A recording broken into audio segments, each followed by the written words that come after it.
Hey everybody, here we are with another episode on how to recognize that you're in a cult. And in today's episode, we're going to talk about isolation and how a cult separates you from not only your friends and family, but basically your former life. Because what a cult does is it wants to break down the old personality, and Jehovah's Witnesses aren't even vague about this. You know, they'll read you the scripture and say, put on the new personality, and that really means put on your new cult personality and leave the real you behind.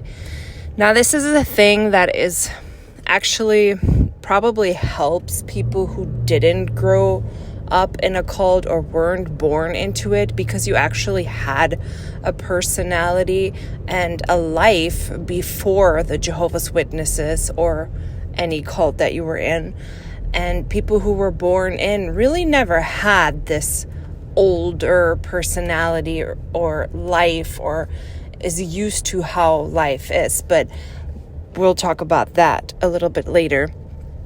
So the Jehovah's Witnesses, they encourage you to surround yourself with spiritual people. It's very, very important to them, because they'll read you the scripture that bad association spoils useful habits, and they act like all the good association is at the Kingdom Hall, and all the bad association is anybody who's worldly. That's not a Jehovah's Witness. And that's kind of a crazy thing, because we really get it brainwashed into our minds that every Jehovah's Witness is a good person. So when we're at the Kingdom Hall, we really think we're not around bad association. And it wasn't until I left that I realized, man, we have all the same problems, and there's definitely so much child abuse. So yeah, that's not good association either.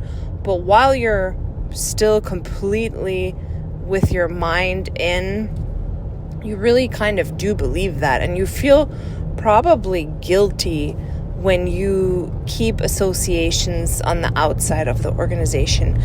Now, I don't even know how people do it that join the Jehovah's Witnesses later in life and have worldly spouses and kids and still maintain a whole family and activities.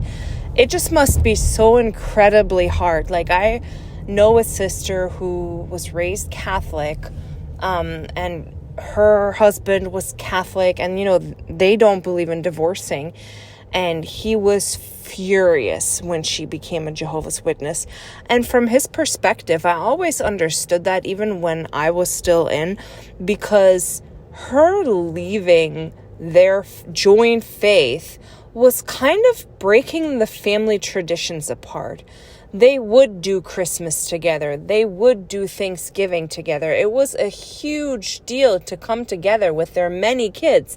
And then when she became a Jehovah's Witness, she kind of, ruined it for everybody. Now, we do have religious freedom, so she has a right to pursue the faith that she wants to, pursue. But besides the point is that they're so extreme, and it just was really hard for the husband. They're still married, but he would still complain about it. And then when you think about the activities of Jehovah's Witness and how much time people spend. So here you were married and you had a spouse at home, and suddenly they join this cult, right? And the cult draws them in. Everything is cult oriented. I don't even know how the spouses deal with it. I mean, your spouse is going to service Saturday, meeting Sunday, preaching, get-togethers. You have to help for cooking for Pioneer School. You have to go to meetings. You have to take care of the elderly. All this stuff is just taking you away from your family. So it must be so incredibly hard if you're a spouse of somebody who became a Jehovah's Witness while you were married, I would love to hear your stories. Please share. Like, I can only have so much empathy with how hard that must have been. But my story today about isolation from your outside former life, friends and family is a different story. We had a couple that were married and had a 3-year-old daughter. And they're all worldly, never had like associations with the J-dubs, but he worked with one of the elders in our hall. We'll call the elder Timmy. And we'll call this worldly couple Will, Jada, and we'll call the daughter Kyra. So Will, Jada, and Kyra. I have to remember these names now. Okay. So the elder Timmy worked with Will, and Will was kind of lost, trying to find happiness in this world. I understand. He was raised Catholic. The Catholic faith wasn't for him. And so here he was just trying to find something. And the elder, Timmy, was preaching to him all the time. And one day, Will said, I actually think I would like to study the Bible with you. What you're telling me makes sense. So they started to study. And then his wife, Jada, started studying, and they had their little daughter who started going to our meetings. And when Christmas time approached and the parents said, Kaya, we're not going to celebrate Christmas this year, to have that ripped away from you as a little kid where you don't understand anything yet, but you do understand that you used to do this, and suddenly it's ripped away for you, it was really heartbreaking to see, because she was upset. She was very, very upset. And then Jada had a huge family. I mean, several sisters, mom, dad, they were really close. And suddenly your family members start becoming Jehovah's Witnesses. And our congregation was like so excited that this young couple with a cute little daughter started coming. So the love bombing was like really crazy with this couple. And I remember thinking that it feels almost as though when someone new comes in, that they get like showered with all the love, attention. And I mentioned this in a previous episode. They started being used at like every assembly on stage. And I am not a jealous person, so I don't want you to think that it was jealousy. It wasn't. I really liked this couple, this little family. For me, I think it was more hurt, because here you have been raised in this and given your whole life, and I had really, really wanted to be in a drama, for example. I always thought, like, how come, like, I don't know, I guess I felt like it would have just been a really fun experience to be a part of that. And because at that time, like, I guess I didn't have, like, the prominent family, and that's exactly what it is, And even, like, the elder who studied with Will and Jada, he was, like, a prominent elder family, Bethelites, and so this was, like, their show-off study. That's just how it felt like, and it makes you feel when you're a long-timer, and this is, like, what I've started noticing, I really felt like we had an elite, and I was, faithful, but just felt like nobody cared about, and I was going through, like, all this stuff, and I was, just having a hard time, but it just seemed like nobody cared. And then, and I couldn't put my finger on what it was, but it was love bombing with the family. And if you're an old timer, you're not getting love bombed, the love, they don't care. They expect you to do the right thing. But this couple, they were love bombed. And I guess it just kind of hurts to see,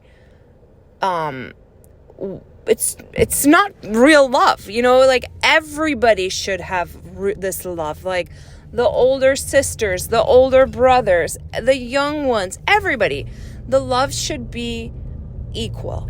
And I just was not seeing that, and it hurt. That's what I'm trying to convey. So after a while, they really kind of drilled into this family, because that your worldly family is bad association. And the scripture where it says, like, who didn't leave father and mother and has gained 1,000-fold. And at first they tried to convert the mom too and started studying with her, but it didn't take. Mama was smart, and she's like, this is some BS. I'm out of here, peeps. Couldn't rescue her kids anymore, though. Like, they were deep into it. And also, Will was a ministerial servant so fast. And I hate to say it, but it says in the Bible, a newly recruited one, it'll go to their head. And I hate to say it, but that's kind of exactly what happened. He went from this, like, fun, sweet guy to having an attitude and being haughty, like, I'm so important. And then he was made elder, and I'm like, man, that was fast. But also, they don't have anybody else.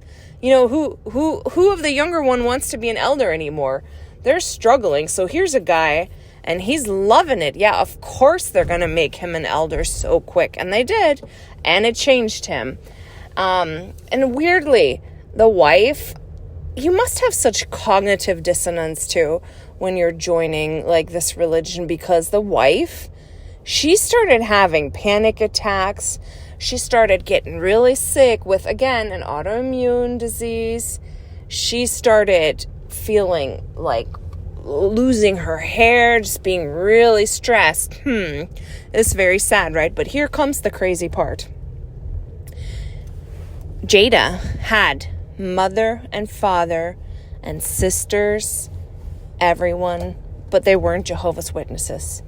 Get this. The family that studied with her, Timmy and his wife, former Bethelites, elder, never had children, right? They go ahead and file papers with her permission to adopt her. I couldn't believe it.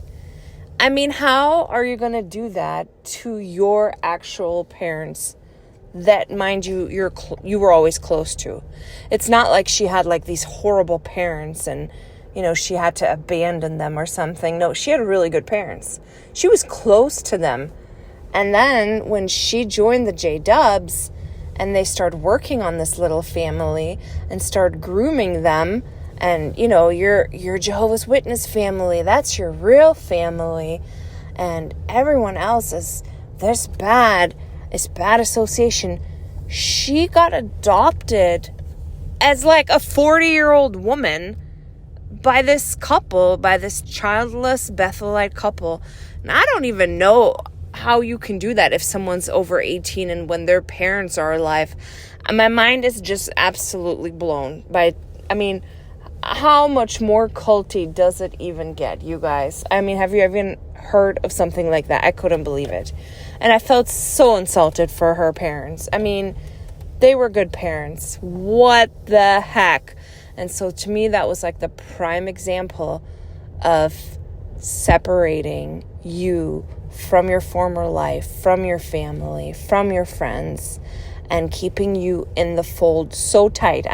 How much tighter does it get than to adopt someone, right? So I'll leave this story here, and we'll see you soon. Hope you enjoyed this, and please share your stories in the comments. I always appreciate it.